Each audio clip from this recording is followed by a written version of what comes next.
sécurité juridique. Brièvement. Brièvement.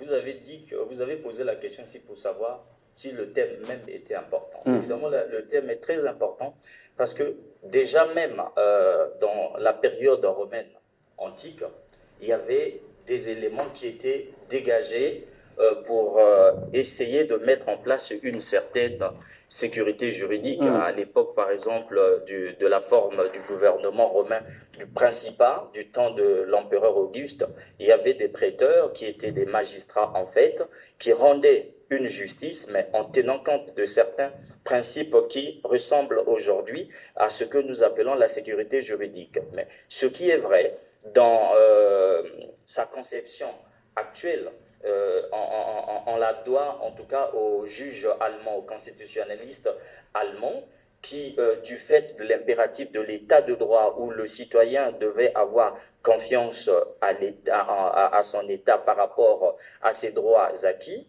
le constitutionnaliste allemand a pensé que c'était important du point de vue d'une notion qu'il a mis en exergue, la confiance légitime. Il a consacré ce principe à son article 20 dans sa loi fondamentale datant de 1947.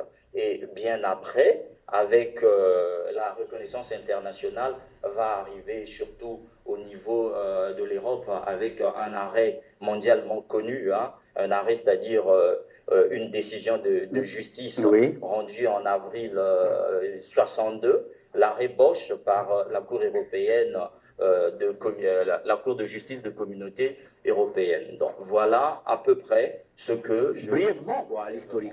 Un ajout peut-être?